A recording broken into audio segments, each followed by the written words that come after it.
So ça na combo, même si tu n'es plus au top, combo wana mutu. Bouger. Tika mwana. Pam pam pam pam pam bere. Zamba oh zamba zamba zamba koboko la bibwele. Salut chers tous, bienvenue sur votre émission Plateau des Stars, sur votre humble servante, la coquette de la presse, la fille bio, la fille à la taille S. Et voilà, Kandengis à la Kabalobi Plateau des Stars. Donc, tu ne mets la bino star, na bino obo sepelara, kolanda, koyo, kabango, basse la rabino bien. Basepeli sarabino en tout cas. L'émission nanga lelo naza bongo na Sam Chintu. Quand je dis Sam Chintu, tu n'as pas zoyé baye. Alors vraiment ba vie ba musicien à kala wana pena ba kolo histoire. Auto ko mekampe ko décortiquer ko solo là. Moi parcours naïe malgré que za kala et c'est umeli déjà non. Taka na chaîne NP 243 TV ça pour la première fois il y a recevoir une émission na biso. Avant de commencer, je vais dédier cette émission na ba fan mur surtout ba lingaka la coquette de la presse. Et pourquoi pas na ba abonné na biso surtout il y a NP 243 TV. Je dis aussi un grand merci à Papa Pépé, on va permettre les choses que Ngai Naominate Masoul Bosso n'a bien présenté émission. Et pourquoi pas aussi à maman Nathalie depuis Bruxelles. Pourquoi pas aussi à mon manager Yamaki Makiadi depuis Bruxelles. Comité qui invite à Arsène Mango, mon ami personnel et ami Azara toujours et longo nanga accompagnanga. Naba prière et pourquoi pas aussi à Guy Moller depuis le Lubumbashi en tout cas. Je te salue talaka yosoki yote menga na fandi pembeni boete na samchin pour na présenter une émission. Vraiment je te dis un grand merci Guy Moller depuis Lubumbashi. Et pourquoi pas je dis aussi mes salutations à mon invité le Sam Chintu auto me carrément tout solo l'année na minute. Bonsoir. Bonsoir. Bonne santé. Ouais, santé ça va. Donc Sam Chintu c'est moi. Vraiment. Mais Monsieur Samuel. Monsieur Samuel. Je m'appelle. Vraiment. Voilà. En tout cas, merci beaucoup. C'est un grand plaisir. Il y a une émission dans le plateau des stars Tala Kakayo. Tout mes campés sur la moi présentation malgré la première fois il y a recevoir une émission au chaîne. Non mais il faut faire savoir pena. Bato balandaka yo kutanga na studio. Vraiment, oui, oh là là. On est en studio là, il est 21h. 21h, oui. 21h, 22h déjà. 22h moins. Ouais, 22h déjà. Na studio, parce que nous avons préparé 4 titres. Oui. Nous avons préparé 4 titres et dans les autres, nous avons pardon, tout ça 4 jours à studio. Donc, saute aussi ici de l'autre outil en a 3 jours. Vraiment. Ma présentation, c'est simple. Sam Chintu, c'est un garçon né d'une famille de 8 enfants et moi, je suis le 4e de la famille. Okay. Mes études primaires à Kinshasa, diplômé des sciences commerciales et administratives. 3 ans de l'Institut supérieur à gestion des entreprises à l'ISC. Et puis, parcours musical. Tobana musique comme tous les jeunes, dans le quartier, dans l'église, dans l'école, Athénée de la Victoire, Ité Sengaliema, Irania Musica, après Flash Musica, Quartier Latin, Academia, et puis après Academia, je fais ma carrière en solo. Vraiment. Merci beaucoup pour que Batba sentir Tenza qui est la coquette de la presse à Zabongo, il bosse à Sam Chintu. Moi, à capella, mon robot, que ça là quand même bien. Et surtout que tu as appelé dans studio quoi. Ouais, toi dans studio, bateau ba moninga ba yebika. Donc inutile de chanter. Non, c'est pas inutile de chanter. Tu es mbara pour na bateau balanda. Oui. Mais au monique écoutanga déjà en pleine préparation. Oui. De concentration dans Maramusu. Vraiment je m'excuse pour na bateau balanda biso. Ba yoka ba boulot ni tozo sala. Vraiment. Merci beaucoup Sam Chintu depuis au bandi na maison meurt. Combien de chansons et Nani na quartier latin plutôt, je m'excuse na quartier latin, combien de chansons ont déjà yokota déjà na katia Il y a quartier latin. En fait, c'est un quartier latin des chansons. Hein. Chambouille, un album à Magie, et puis Miss Nicole, un album à Ultimatum. Ok. Surtout une académie, en tout cas, beaucoup de chansons. Ok. Zabalumbu, Collation de Grade, Sumukirie, Kimpuaka. En tout cas, Banzembo Belé. Banzembo Belé, na Sanction, na Viagra, na 4 coins Kandala, Banzembo Belé. Et puis de moi-même, premier album Nanga, il y a Crochat qui vraiment été. Donc, ils sont dans bateau. Si on a salé loco, on a conscient qu'il y a loco. Pourquoi ça l'album, il y a 12 chansons et accrocheté. Donc on a tant de moments encore. Et si on a mboka mongo boye, il y a un permis souvent voyage bani. Puis au sala, na au sala eyoma. Eyoma pe okuta ane eyoma ya Covid. Vraiment. To vandi biso tu na ba palais.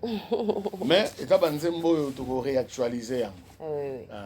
Tobimisaki baninga malamu awa bato babini yango lelo boye toza na kati ya studio tozobose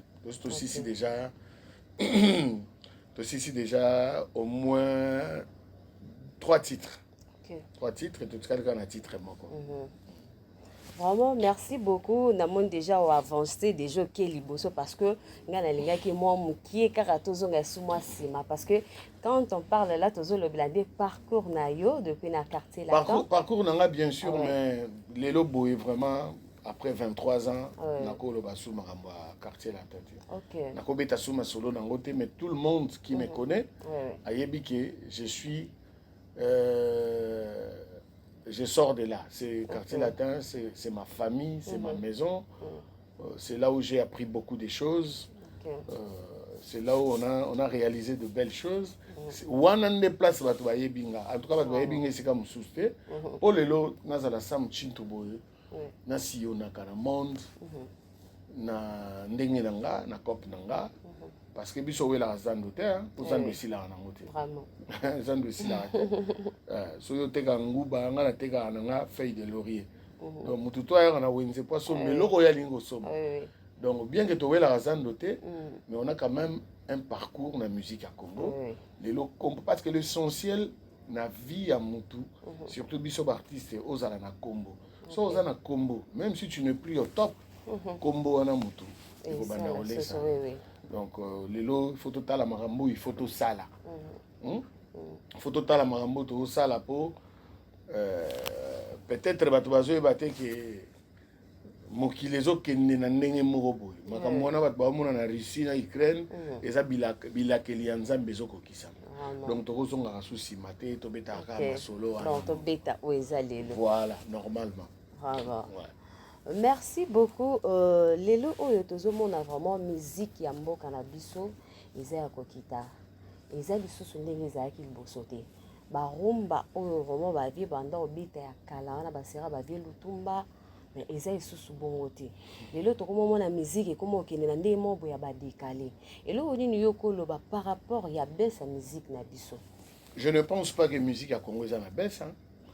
Musique à Congo non même kota barumba tous les artistes belé en mboka na biso basaka barumba bien sauf que le monde a évolué. Tant ba vieux Simaro papa Wemba grand maître Seigneur Ley et le précurseur le père de la rumba moderne le grand Calais. Il n'y avait pas l'internet, ordinateur et à la guitare, musique à la programmation musique est live et puis il faut que tant musique va grand Calais va obéir tango batterie et la guitare batterie et la guitare va obéir tango contrebasse na percussion na mbonda et puis na chant mais so zo ka banze mwango lelo mais kitoko makasi tant que Seigneur Lé a ko sa batterie avec le vieux Seskin Molenga la musique congolaise a pris aussi une autre dimension. Alors dimension on a yango boti Zaïko est normalement notre génération, ça vient de Zaïko parce que Zaïko c'est Papa Wemba, c'est Evolo Kwachwamu, c'est Manoa Kouakou, c'est le président Jossard. Ngana benga président Jossard Mungongo ya Zaïko parce que ça Mungongo et banda Zaïko si lelo azo garder patrimoine wana ya Zaïko. Félicitations mon vieux plein de bonnes choses. Nzambe pena abatela o pape so makambo epele. Vraiment. C'est-à-dire na zaiko wana nengo moni ba vie ma voila nde zaiko eye et boti ba génération. Quand tu prends le vivre à la musique, c'est Papa Wemba donc c'est zaiko. Donc lelo oyo ordinateur eye musique qui peut évoluer. Quand sans oyo kaba musique mususu après mutuna mutazo ba sa sauce na yo cha R&B na kati ya rumba. Rumba c'est vrai la rumba reste authentique mais mutuna mutako ça la rumba na ndenge na ye. Moi je ne pense pas que musique à Congo ekiti non musique à Congo ekiti ta musique à Congo ezali artiste ba évoluer mutuna parce que tout comme on a fait ebele ba continuer na ba forme ba décalé. Non mais décalé où tu es dans la musique à Congo. Mais couper décalé les lots ils a sauté les lots ils a afro afrobeat ce n'est plus yango sous couper décalé tes afrobeat mais afrobeat où tu es où tu na soukous musique soukous c'est où tu as musique soukous so musique soukous c'est ba musique yo ba vient na so kanda bongo ba obeta Orlus Mabele depuis kala beta ki pour monde pas ka bouger tika mwana pam pam pam pam pam tika mwana c'est ça so aujourd'hui Zaiko, Seben, danse. C'est tout ça qui a engendré décalé. Mais là, on ne parle plus coupé décalé, l'afrobeat. Afrobeat, la rumba. Mais il faut savoir que la rumba, ça reste la rumba. Parce que rumba, il y a les voix. Rumba, il y a les guitares et il y a les voix. Et puis, dans la musique congolaise, il y a beaucoup de belles voix. La musique congolaise. Merci beaucoup. Ce que tu as dit, style na musique. Yo souvent aujourd'hui na roni ba genre ya musique o ya kala ou bien ya ndenga kilelo style no ya musique kilelo ngobolo ba kilelo ngo ndenge kilelo ndenge zala non moi je connais que la musique c'est-à-dire pour ngai kilelo c'est ce que c'est-à-dire au monde que beaucoup confondre au lobby musique à Congo kiti au lobby sou kilelo non. Parce que bisoza ba mourir à rumba. OK. Toza ba mourir à rumba et puis toza ba kobina et puis to uti na ekolo ya latino ya rumba na kobina. Donc moi je suis dans le style de la musique congolaise, dans la folklore. Moi j'adore la musique folklorique parce que ça c'est vraiment la pire originalité hein. Il y a musique na biso hein. Parce que quand tu prends la guitare des Dr Nico c'est la guitare luba, c'est le mutwashi. So yoki ba sonorité nango ne docteur Nico za robeta donc. Nga na beta rumba, na beta folk ba luba, na beta ya ba Congo, na beta ya bandundu ya bangala. Donc je fais de la musique congolaise. Je suis un amoureux de la musique congolaise. Je passe beaucoup de temps dans ndako sono la musique, na yoka hockey jazz, na yoka mama Betty. Nayoka ka Sam Mangwana, nayoka Soki Vangu, nayoka ka Vienanga Madilou, nayoka ka Seigneur Lay. En tout cas, je suis un amoureux de la vieille musique. Nayoka musique ya kala trop parce que bango ba emba tout hein. Oui. Tala ba Soki Vangu déjà ba emba. Zamba oh zamba zamba e. Zamba e koboko la bibwele. Déjà ba écologiste. Aneni, c'est les années 74. Au bout de rumba wana, oh, ils ont inscrit na patrimoine immatériel. Il y a UNESCO. Il y a wana rumba wana. Rumba wana bakade babeta. Ba Seigneur Lay, ba Zaiko, Papa Wemba, Vierambo. C'est-à-dire rumba wana ils ont inscrit na patrimoine. Il y a UNESCO, patrimoine immatériel. C'est-à-dire que c'est immatériel parce que c'est le gros symbati. C'est l'œuvre de l'esprit, quoi. Il y a œuvre et esprit. C'est-à-dire c'est l'inspiration et c'est la valeur qu'on donne à la rumba. C'est tout ce que la rumba a engendré. Donc, c'est ça, quoi. Vraiment, et la rumba vient du Congo. Ok. Voilà ce qu'on a dit histoire. Et aux habitudes, ton biso moi mais ça ba tumususu pe ba osepe la koyoka moment que to beta masolo ya rumba quand même. Mais quand je te dis que la rumba reste authentique, so que na ba pays Afrique belé. Okuta pas plus tard qu'hier, nous avons zappé. Et là, on a été na TV, on a match. Pour un moment donné, tu as une chaîne belé, mais on a la guerre à Ukraine, on a fait l'émission. On a fait un festival, mais on a moni ba basi ba obeta. Baso boire ba animation, ba congolaise. Ah bon? Ah ben oui. Ba congolaise. Je sais pas, c'était des Africaines, mais je sais pas de quelle nationalité. Mais bah, on voit l'animation au Congo. Parce qu'il y a. Dans tous les pays d'Afrique, il y a les groupes. Il y a des groupes qui font de la rumba. Ah, les Congolais, ils sont partout. Ils apprennent aussi la rumba aux étrangers. Donc, oui, Lingala. Il faut être fier à Rolobara Lingala. Hein? Lingala, n'est pas langue na biso. Pour nous sommes en français danger. Azo boule qui on est maillé l'été. Oh, bah le bélango partout. Sur les Lingala, le français, on a les Lingala na Congo. Na les Lingala, on a Swahili. Mais c'est ça, on a la langue, il faut protéger. Vraiment, il faut sécuriser. Merci beaucoup. Sam, tu tout le monde a battu billet, va obéir à concert, bon, on a comparé aussi. Mais n'habiter ce qu'on peut rapidement à concert, on dit à la capenza. Parce que quand on concert vraiment, on est informé. Ça dit tant que Guy Moller a fait un numéro pour cela Guy Malheur. Non, j'étais vraiment informé. Na contacté na sali ba recherche. Oui. Au Saliba Recherche, c'était parce que année 2021, parce que dans un Akin depuis 2019. D'habitude, je suis résident à Paris. Mais le roi Bissoza Bana Ilaka, Bana Tata, Totambola na Bunzambe na Kati. On a l'ongwe poto na Komikin 4 mois après Covid. Donc on est en Zambalo na makambo en avance. Et puis à chaque fois, nous avons zonga poto, nous avons un kilo. Makambo Ukraine et makambo Ukraine. Bato belé bazo mona ngo kaka neti boyete biso bato to na kati ya spiritu to na kati ya spiritualité to yebi ke tant balobaka le temps de la fin ma bongisi ya nzambe yango ne komi kokoka. Donc eza makambo belé o ezoya mais 2021 2020 tout ezalaki moi boye parce que ba Covid mais 2021 tous les week-ends on a concert. Tous les week-ends et puis année où on a aussi sango na Johannesburg. En Afrique du Sud pour 4 productions. Depuis 2022, Bandi, na betika juste production parce que quand je suis arrivé, na Zongikin, na Kota Kimbala Moko, na boulot na studio, na DJ Ray, na kuta na mutu. Musique on a la salle, on a kuta na mutu, on dirait to réfléchir n'endenga moko. Ah, Ray, je te salue là où tu es. Et celle qui est botambola. Donc toujours bosser pour toujours résultat. Dans mon avis, oui, au concert, c'est bien. Il faut rechaper Banzembo, dans le marché, et puis c'est ça qui va te permettre de tourner.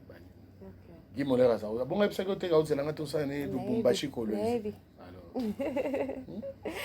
Alors. Merci beaucoup. Nena Lobamo Mouki, Naebi qui au répondre Ngai Kaka. Parce que tout le monde a 4 fondateurs, il y a Wenge.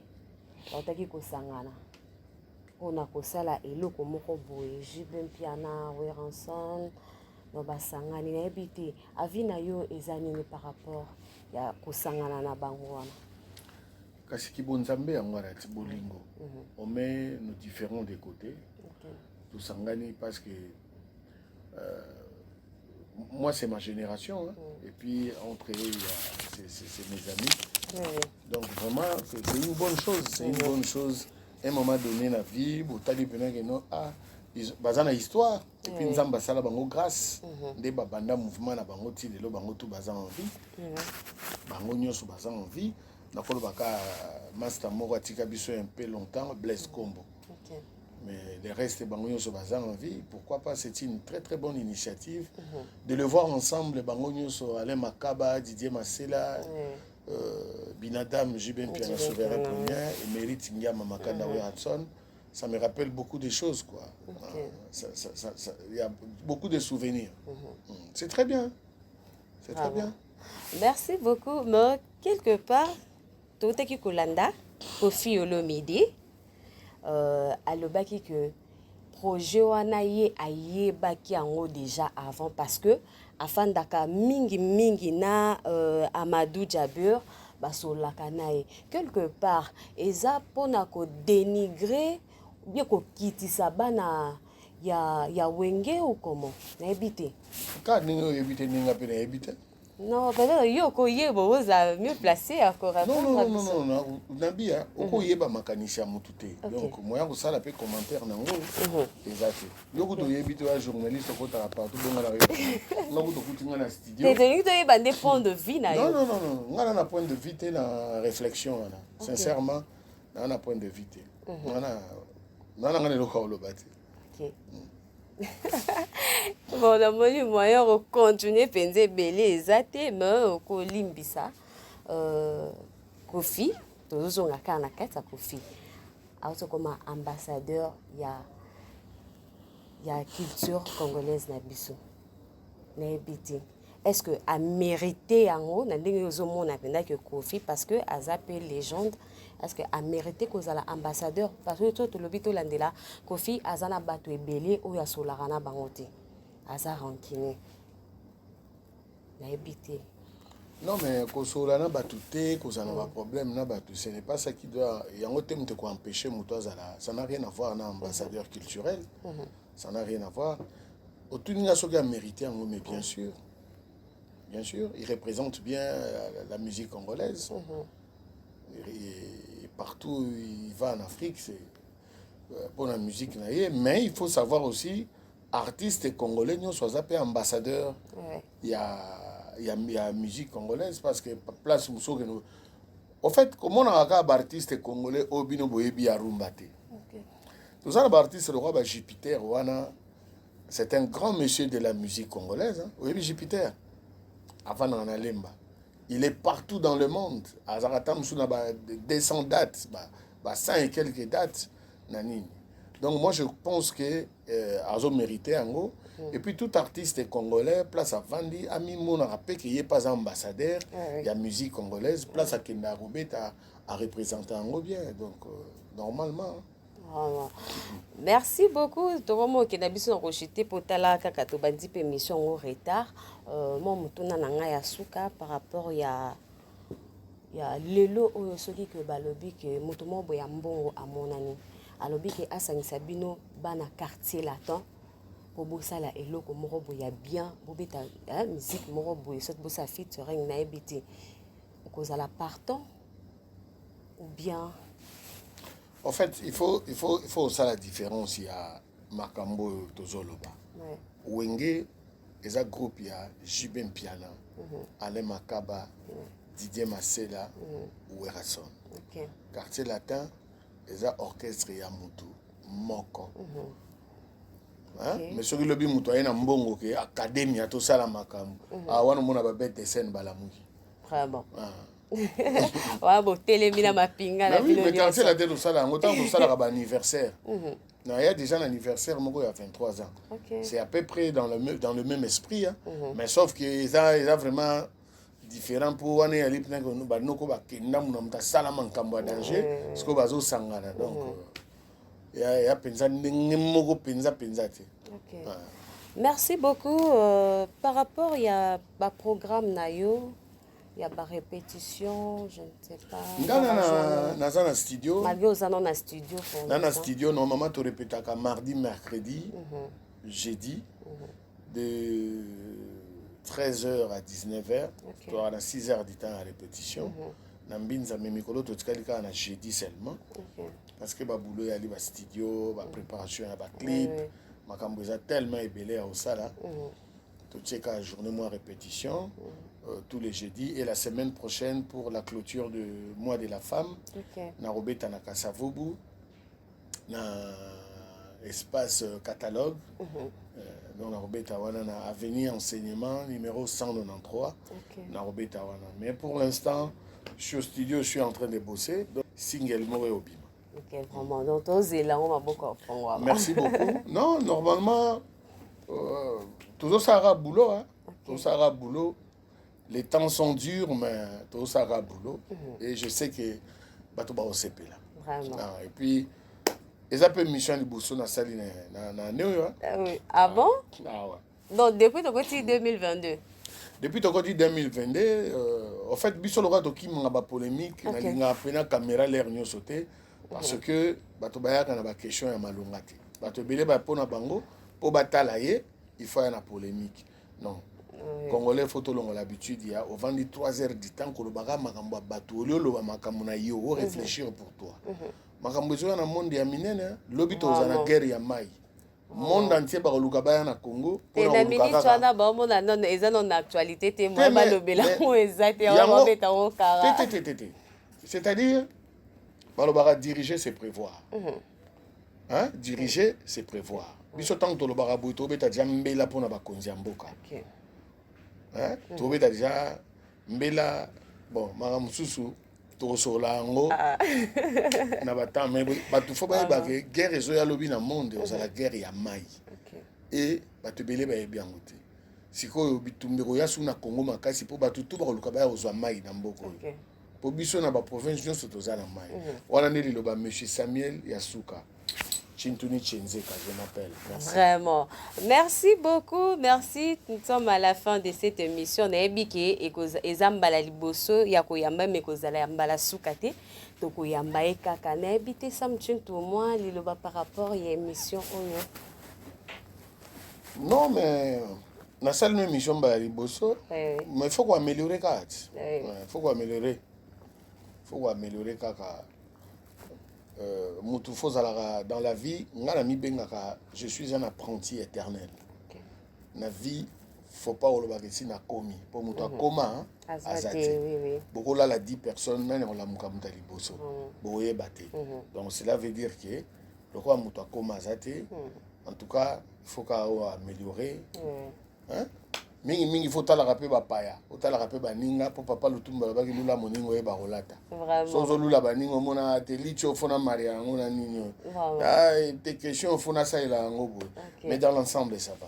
Merci courage beaucoup. Merci beaucoup. En tout cas, nous sommes à la fin de cette émission. C'est peli parce que abonné na biso bazaki tellement ébélé, branché, connecté à Kolanda biso de partout dans le monde. En tout cas, ngana bino to na prochain numéro. Bye bye.